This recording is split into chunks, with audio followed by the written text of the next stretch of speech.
कबीर मुल्ला मुनारे क्या चढ़ें, साईं ना बहरा होए। जा कारण तू बांग दे, दिल ही भीतर जोए। शेख सबूरी बाहरा, क्या हज काबे जाए। जाके दिल साबत नहीं, ताको कहाँ खुदाए। कबीर अल्लाह की कर बंदगी, जेह सिमरत दुख जाए। दिल में साईं प्रगटै, बुझै भलंती नाए।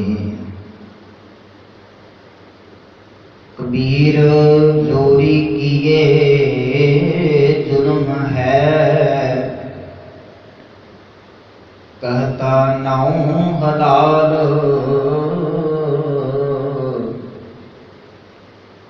दफ्तर लेखा मांगिए,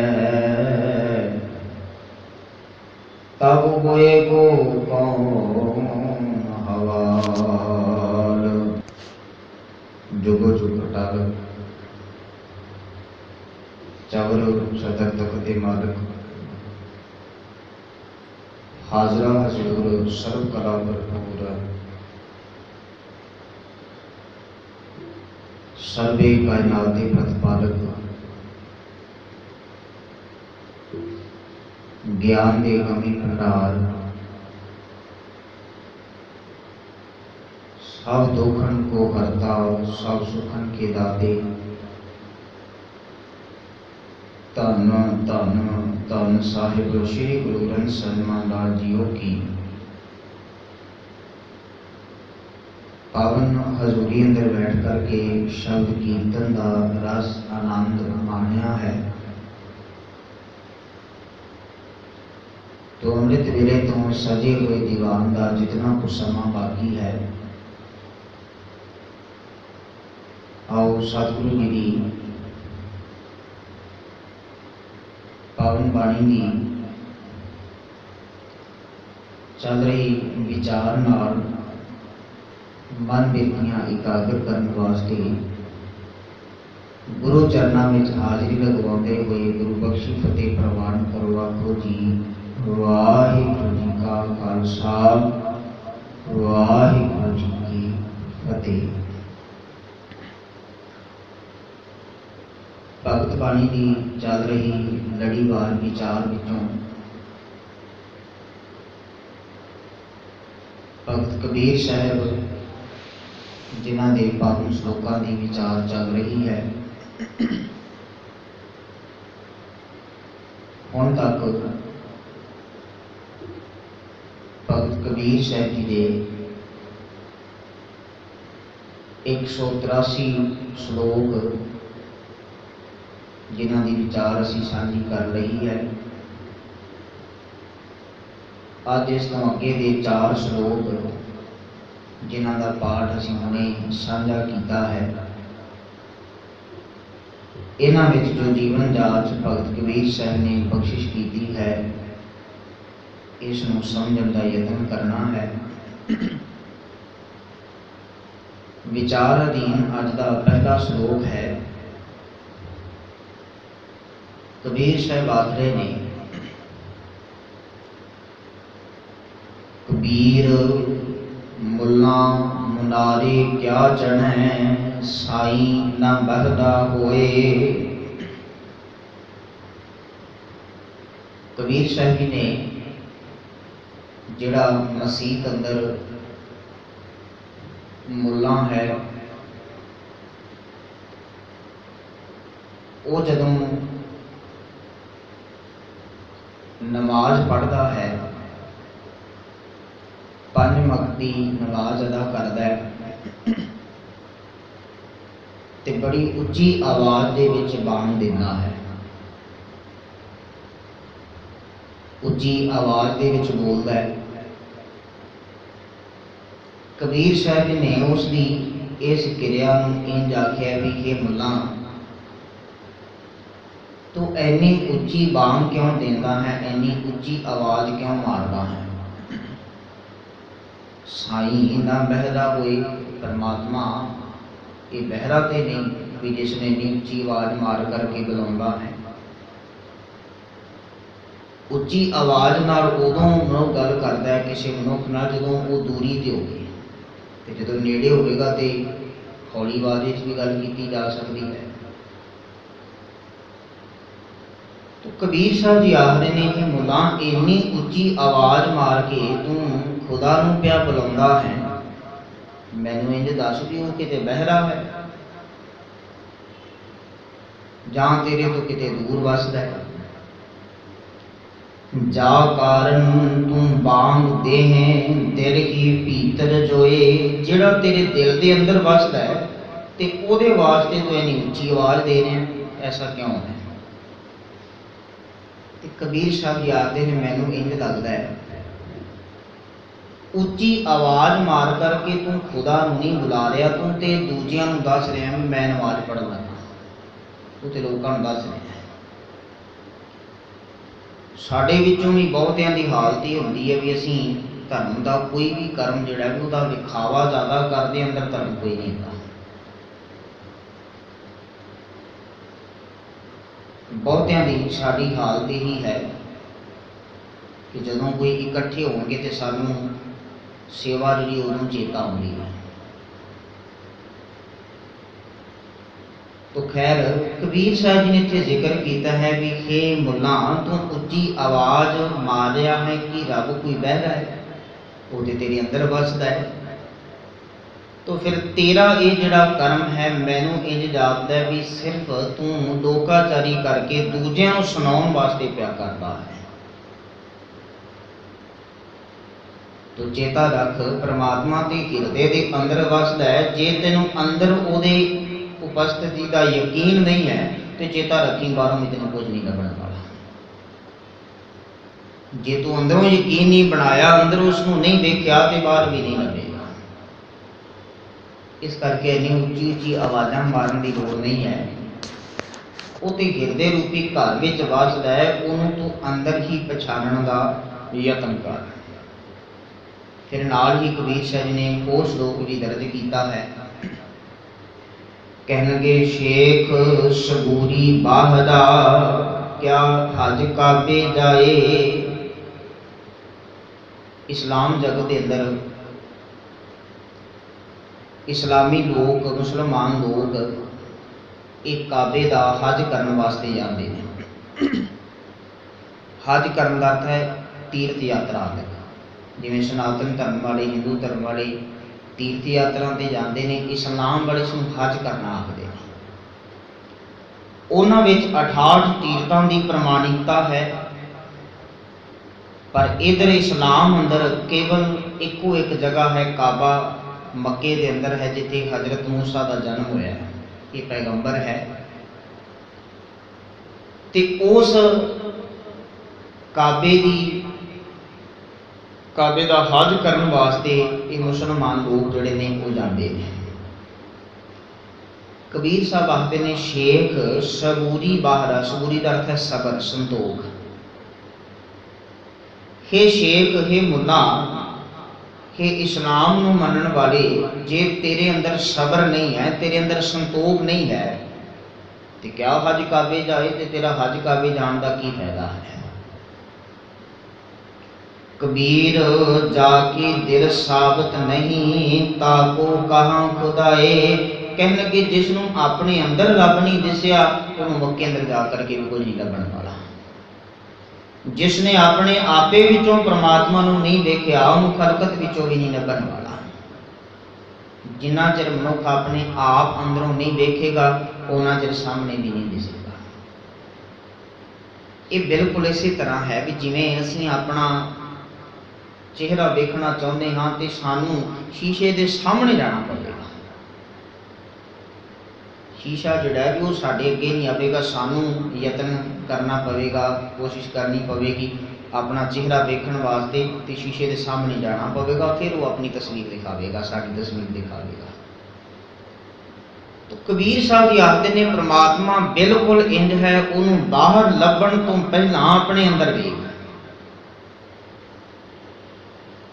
अपने अंदर उसनों पछाण, दिल ही भीतर जोए, जेड़ा तेरा अंदर वसदा है पहला उन्होंने पछाण कर, खलकत विच तेन बाद विच दिसेगा।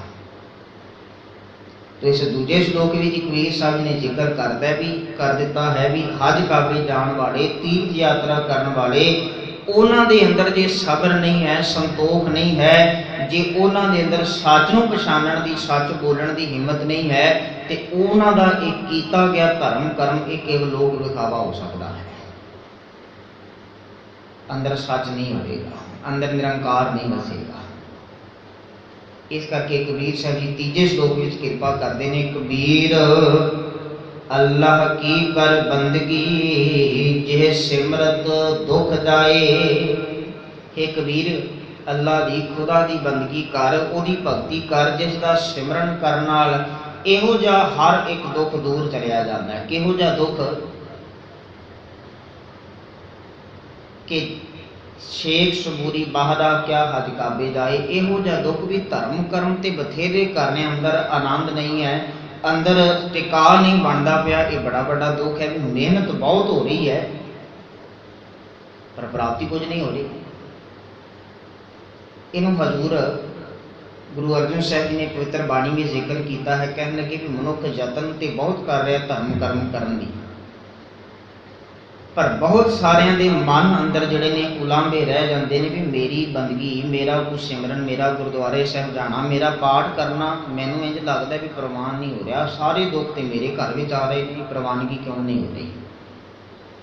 फिर थोड़े समय बाद रब नूं उलांभा देंदा भी मैं आ भी करना, वो भी करना, हाँ तो मेरे नाल तू की खेड वरताई है, मेरे घर अंदर दुख ही दुख ने।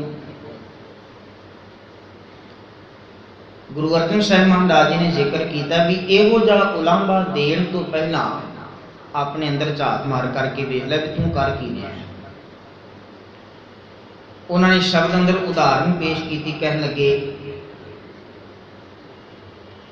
जिवें कोई किसान जिहड़ा है वो जमीन नूं, धरती नूं, पैड़ी नूं चंगी तरह वाहुंदा है, वाही करदा है, उसने उन्होंने पानी भी देता है, खाद भी पाउंदा है, पर जे उस अंदर बीज बीजे ही ना तो फसल प्राप्त नहीं हो पाई। जो कोई बीज बीजिया ना जाए तो फसल प्राप्त नहीं होगी। बिन बीजे नहीं जामे, बिना बीज बीजण तो कोई फसल नहीं होगी। हुण ठीक बिल्कुल इस तरह साडे जीवन की हालत ये भी है भी हिरदा रूपी जमीन नूं पानी तो बथेरा दिता जा रहा है, वार वार पठन किया जा रहा है, पाठ किया जा रहा है, रोज़ गुरुद्वारे के चक्कर लगाए जा रहे हैं, पर गुरु की कही हुई गल नूं मैं मनन वास्ते तैयार ही नहीं हाँ। बीज अंदर बीजिया ही नहीं है तो फिर फसल कितों प्राप्त होगी, सुख आनंदी फसल नहीं प्राप्त होगी। इस करके बाबा फरीद साहब जी ने भी जिक्र किया भी इहो जी अवस्था के विच रब नूं दोष देने की बजाय मैं तो अपने आपे की गल करदा हाँ कि परमात्मा जे मैनू नहीं मिल रहा, बंदगी मेरी नहीं कबूल हो रही, तो हो सकता है कि मेरा बंदगी करने का ढंग तरीका ही परमात्मा को पसंद ना हो, जो कुछ मैं कर रहा ये परमात्मा हो सकता है पसंद ना हो। जिन्होंने बाबा फरीद साहब जी आखते ने मुझ अवगुण शह ना ही दोष, ये अवगुण मेरे भी हो सकता है, परमात्मा में कोई दोष नहीं है। क्यों? वो तो एक तिल नहीं भन्ना घाले, वो जै भी एक तिल मात्र की हुई मेहनत भी अजाई नहीं जान देता। फिर दूजी उदाहरण गुरु अर्जन साहब महाराज जी ने दी है भी ऐसा भी हो सकता है भी मैं प्राप्ति करनी चाहता हाँ मक्खन की, पर रिड़कदा हुआ पानी, तो पानी रिड़किया कभी मक्खन प्राप्त ही नहीं होता। भावें मनुख सवेर तो लैकर के शाम तक सारा दिन मधानी रिड़की जाए, पानी रिड़किया मक्खन प्राप्त नहीं होने वाला। तो साडे जीवन कर्म विच धर्म कर्म करने का ढंग तरीका कुछ इस तरह का है, पानी में मधानी वाला है। असीं गुरबाणी के सिद्धांत नूं विचार नूं अपने अंदर नहीं टिका रहे, इनू अपने अंदर लै करके नहीं जा रहे। तो कबीर साहब जी इन्हां श्लोकां अंदर अज यही बख्शिश कृपा करते हुए आखरे हन कि कबीर अल्लाह की कर बंदगी जिह सिमरत दुख जाए, आबादू दे कर्म कांड इन्हां नूं छड्ड करके रब दी बंदगी कर, परमात्मा नूं चेते कर, तेरे जीवन का हर एक दुख ये दूर चलिया जाएगा। फिर कहन लगे दिल मह साई प्रगटै बुझै बलंती नाए। जदों सिमरन करदे बंदगी करदे हिरदे रूपी घर विच तूं वेखना शुरू कर दिता, परमात्मा तेरे प्रगट हो गया, ते कहन लगे बुझै बलंती नाए, ते परमात्मा दे नाम दे सदका तेरे अंदरों तृष्णा की अग ये बुझ जाएगी, हौमै अहंकार की अग बुझ जाएगी, जिहड़ी अग तेरे अंदर नाम का बीज पूरण नहीं दे रही, जिहड़ी अग तेरे अंदर नाम का बीज इनू उगण ही नहीं दे रही, ये अग तेरे अंदरों बुझ जाएगी प्रभु के सिमरन सदका, बंदगी सदका। दिल में साई प्रगट है, जो मालिक अंदर जिहड़ा प्रगट हो गया। पर कबीर साहब जी आखदे ने तू बथेरे वाधू दे विखावे दे कर्मां कांडां विच पिया होया है, अंदरों तेरी प्रीत नहीं है, अंदरों प्यार नहीं है, तां करके तेरी कीती हुई जिहड़ी घालना है ये कबूल नहीं पै रही। विचार अधीन चौथा अज दा श्लोक है। फिर कबीर साहब जी जिक्र करते हैं, कहने लगे कबीर जोरी किए जुल्म है, कहता नाउ हलाल। आखन लगे इस्लाम जगत अंदर किसी जानवर की कुर्बानी दी जाती है, धर्म के नाम के उत्ते उसनूं हलाल किया जाता है, खुदा के नाम से उसकी कुर्बानी दी जा रही है। कहने लगे भी बिस्मिल्ला कह करके उस जानवर नूं हौली हौली वढ़ना शुरू कर देंदा है, हलाल करना शुरू कर देंदा है। तो बिस्मिल्ला कह करके जो उसनूं वढ़ना शुरू करता है तो आखदा भी हुण एक खुदा वास्ते कुर्बानी देने वास्ते ये जिहड़ा है भी तैयार हो गया है। कबीर जोरी किए जुल्म है, कहता नाउ हलाल। पर कबीर साहब कहने लगे भी ये जोर किया है, ये तू धक्का किया है, ये जुल्म है, ये पाप नहीं है। ना तो दुनिया का कोई मनुख जिहड़ा भी वो मौत चाहुंदा है, मरना चाहुंदा है, तो चेता रखना कोई जानवर भी जिहड़ा भी वो मरना नहीं चाहता। पर जिहड़ा कोई जुल्म दे नाल धक्के जोरी दे नाल भावें किसी जानवर नूं भी खत्म कर दिया है, कबीर साहब जिक्र करते हैं ये जुल्म है, ये पाप है, ये कोई धर्म नहीं है। कबीर साहब आखन लगे दफ्तर लेखा मांगिए तब होए को कौन हवाल। कहने लगे खुदा दे नाम ते रब दे नाम ते तू इस दी कुर्बानी दे दी है जानवर दी, ते मांस इसका रिन करके आप ही खा गए। कहने लगे इस गल सोच के वेख भी दफ्तर लेखा मांगिए तब होए को कौन हवाल। जो रब दे घर विच लेखा मंगया जाना है तो सोच फिर तेरा की हाल होगा। खुदा ने तो इस तरह का कदे नहीं कहा भी तू मेरे बनाए हुए जीवां नूं ही धर्म के नाम के उत्ते खत्म करके मेरे के बलि दे कुर्बानी दे। खुदा ने इस तरह किसी तरह भी नहीं कहा, ये किसी धर्म में भी नहीं आख्या। ये तो मनुख ने अपने स्वाद के लालच में आ करके इहो जिहा कुछ किया गया।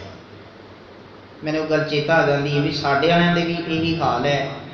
जो कबीर साहब के इस्लाम वालियां नूं रोक रहे हैं भी जोरी की इस जुल्म है, उदों उन्होंने रोक रहे हैं भी रब के नाम से किसी जानवर की कुर्बानी देना गलत है। कबीर साहब ने उन्होंने भी रोकया है, पर साढ़े वालों की हालत वेखो भी ये भी चंडी की वार का पाठ करके तो बकरे नूं जिहड़ा भी धौण अलग कर देंगे ने भी खुदा के नाम से रब के नाम से। तो ये किवें सत होगा, किवें चंगा होगा। ये मनुख ने असल अंदर अपनी जेब के स्वाद के कारण करके इहो जिहियां गल्लां नूं रब दे नाल परमात्मा नाल जोड़ दिता है, धर्म के नाल जोड़ दिता है, अपनी जेबा स्वाद के कारण करके। कबीर साहब आखदे ने इहो जिहा कर्म करना ये तो जुल्म करना है, पाप करना है, इनू कोई धर्म ना समझ करके बैठ जाओ। तो जिहड़ा कोई इहो जिहा कर्म करता है वो इस गल नूं चेता करे दफ्तर लेखा मांगिए तो होए को कौन हवाल, ये गल नूं चेता करके रखे। तो कबीर साहब जी ने आज इन्हां 4 श्लोकों के अंदर जो जीवन जात बख्शिश की है, केंद्री भाव को साझा करके समाप्ति कर रहे हैं। कबीर साहब कृपा करते हैं ਮਾਲਕ ਪ੍ਰਮਾਤਮਾ ਦੀ ਬੰਦਗੀ ਕਰਨ ਵੇਲੇ ਉਹਨੂੰ ਕਿਤੇ ਦੂਰ ਨਾ ਜਾਣ ਤੇ ਉੱਚੀ ਉੱਚੀ ਆਵਾਜ਼ਾਂ ਨਾ ਮਾਰਦਾ, ਫਿਰ ਲੋਕ ਵਿਖਾਵਾ ਨਾ ਕਰ, ਆਪਣੇ ਅੰਦਰ ਉਸ ਨੂੰ ਚੇਤੇ ਰੱਖ। ਫਿਰ ਜਦੋਂ ਕਿਸੇ ਵੀ ਤਰ੍ਹਾਂ ਦਾ ਕੋਈ ਵੀ ਧਰਮ ਦਾ ਕਾਰਜ ਕਰੇ ਤੇ ਤੈਨੂੰ ਪ੍ਰਮਾਤਮਾ ਉੱਤੇ ਭਰੋਸਾ ਹੋਣਾ ਚਾਹੀਦਾ ਹੈ ਤੇ ਜੀਵਨ ਦਾ ਹਰ ਇੱਕ ਕਾਰਜ ਜਿਹੜਾ ਉਹ ਨੇਕ ਹੋਣਾ ਚਾਹੀਦਾ ਹੈ, ਪਰਉਪਕਾਰੀ ਬਿਰਤੀ ਹੋਣੀ ਚਾਹੀਦੀ ਹੈ। ਤੇ ਤੀਜੇ ਸ਼ਲੋਕ ਵਿੱਚ ਕਬੀਰ ਸਾਹਿਬ ਨੇ ਜ਼ਿਕਰ ਕੀਤਾ ਹੈ ਪ੍ਰਮਾਤਮਾ ਦੀ ਬੰਦਗੀ ਕਰ, ਤੇਰੇ ਜੀਵਨ ਦਾ ਹਰ ਇੱਕ ਦੁੱਖ ਦੂਰ ਹੋ ਜਾਵੇਗਾ। ਤੇ ਚੌਥੇ ਸ਼ਲੋਕ ਵਿੱਚ ਕਬੀਰ ਸਾਹਿਬ ਨੇ ਜ਼ਿਕਰ ਕੀਤਾ ਹੈ, ਮਿਹਰ ਕੀਤੀ ਹੈ ਵੀ ਚੇਤਾ ਕਰ ਤੇਰੇ ਆਪਣੇ ਦੁਆਰਾ ਕੀਤੇ ਗਏ ਕਰਮ, ਇਹਨਾਂ ਸਾਰਿਆਂ ਦਾ ਹੀ ਰੱਬ ਦੇ ਘਰ ਵਿੱਚ ਲੇਖਾ ਹੋਣਾ ਹੈ। ਸਭਨਾ ਕਾ ਦਰ ਲੇਖਾ ਹੋਏ, ਸਾਰਿਆਂ ਦਾ ਹੀ ਰੱਬ ਦੇ ਘਰ ਦੇ ਉੱਤੇ ਲੇਖਾ ਹੋਣਾ ਹੈ। ਇਸ ਕਰਕੇ ਲੇਖੇ ਵੇਲੇ ਤੂੰ ਸੁਰਖਰੂ ਜੇਕਰ ਹੋਣਾ ਚਾਹੁੰਦਾ ਹੈ ਤੇ ਤੈਨੂੰ ਫਿਰ ਰੱਬੀ ਬੰਦਗੀ ਵਿੱਚ ਜੁੜਨਾ ਪਵੇਗਾ। ਨੇਕ ਅਮਲ ਭਲੇ ਕਰਮ ਇਹ ਆਪਣੇ ਜੀਵਨ ਵਿੱਚ ਅਪਣਾਉਣੇ ਪੈਣਗੇ। ਤੇ ਜਿਨ੍ਹਾਂ ਨੇ ਐਸਾ ਕਰਮ ਬਾਣੀ ਦੇ ਸਿਧਾਂਤ ਵਿਚਾਰ ਨਾਲ ਆਪਣੇ ਅੰਦਰ ਟਿਕਾਇਆ ਹੈ, ਨੇਕ ਅਮਲ ਪਰਉਪਕਾਰੀ ਜੀਵਨ ਬਣਾਇਆ ਹੈ ਤੇ ਧਰਮ ਕਰਮ ਕਰਦਿਆਂ ਬਹੁਤੇ ਵਿਖਾਵੇ ਦੀ ਥਾਂ ਪਰਮਾਤਮਾ ਦੀ ਬੰਦਗੀ ਜਿਹੜੀ ਹੈ ਉਹ ਕਿਰਦੇ ਰੂਪੀ ਘਰ ਵਿੱਚ ਟਿਕ ਕਰਕੇ ਕੀਤੀ ਹੈ ਤੇ ਜੀਵਨ ਸੱਚ ਦੇ ਮਾਰਗ ਉੱਤੇ ਤੋਰਿਆ। ਮਾਲਕ ਨੇ ਮਿਹਰ ਕਰਕੇ ਉਹਨਾਂ ਸਭਨਾਂ ਦਾ ਇਹ ਲੋਕ ਸੁਖੀਆ ਪਰਲੋਕ ਸੁਹੇਲਾ ਬਣਾ ਦਿੱਤਾ। ਸਮੇਂ ਦੀ ਸਮਾਪਤੀ ਹੈ। ਹੋਈਆਂ ਬੇਅੰਤ ਭੁੱਲਾਂ ਦੀ ਖਿਮਾ ਆਖੋ ਜੀ। ਵਾਹਿਗੁਰੂ ਜੀ ਕਾ ਖਾਲਸਾ, ਵਾਹਿਗੁਰੂ ਜੀ ਕੀ ਫਤਿਹ।